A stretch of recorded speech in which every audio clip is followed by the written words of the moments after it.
Je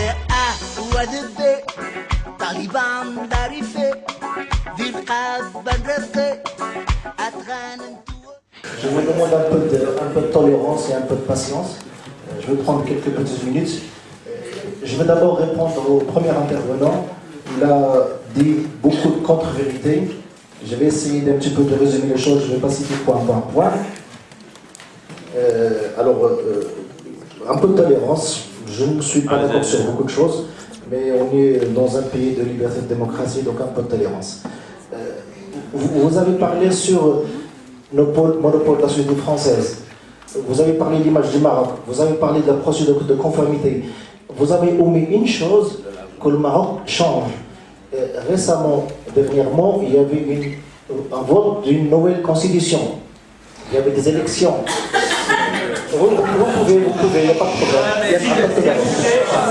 Un peu de tolérance. S'il vous plaît, un peu de tolérance. On donne la parole à tout le monde. Tout le monde a droit de s'exprimer comme il veut. Alors, juste une remarque. Veuillez être bref, comme ça, je vais essayer. À tout le monde. Je vais essayer. Donc, il y avait une nouvelle constitution, qu'on soit d'accord ou pas d'accord, c'est autre chose. Dans une démocratie, soit on entre dans le jeu politique, soit on sort et les absents ont toujours tort. Il y avait un nouveau parlement, il y avait un parti politique qui n'est pas aimé par le Makhzen, qui est le PGD, qu'on le veut, qu'on ne veut pas, il est là, il est sur le règne du pouvoir, qu'on ne lui laisse le temps de travailler, après on critique. Je pense que si vous avez pris le temps d'analyser ces deux points, à la fois le vote de la nouvelle constitution et le Parlement, vous aurez dû changer beaucoup de vos commentaires. Alors je reviens sur la journaliste qui a écrit un livre qui a fait beaucoup de mal à des Marocains résidant en France et des Marocains qui résident au nord de la Méditerranée. Parce que chez nous, au Maroc, qu'on veut ou non, c'est un pays musulman, de confession musulmane, qu'on accepte ou qu'on n'accepte pas, chacun son point de vue. Mais la majorité des musulmans, la majorité des Marocains est de confession musulmane, on doit les respecter un petit peu dans ce sens-là. Vous avez parlé sur les années du M6 qui a appauvri le pays, qui a creusé une disparité, alors que, un exemple simple, et vous avez cité beaucoup de chiffres, 14 milliards de dirhams ont été investis en faveur de l'NDH. Je vous donne un chiffre simple, et j'habite Rabat et Salé juste à côté.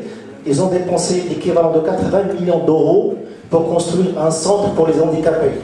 Si on s'intéresse aux handicapés et on dit qu'on méprise, on fait une disparition, il y a un problème quelque part. Deuxième point, vous avez... Oui, je vais être bref. S'il vous plaît. Oui. Je ne parle pas de la situation économique et la situation sociale. Je pense, si vous suivez les informations au Maroc, c'est un projet qui a duré plus que 3 ans. Et aujourd'hui, le pauvre Marocain, avec 12 € par an, peut se soigner dans les hôpitaux. Avec 12 € par an, et peut se soigner dans les hôpitaux. Qu'est-ce que tu fais? Dernière chose importante. Dernière chose, au Maroc actuellement, nous avons, il est acté, vous pouvez rire, il est acté dans la constitution marocaine un conseil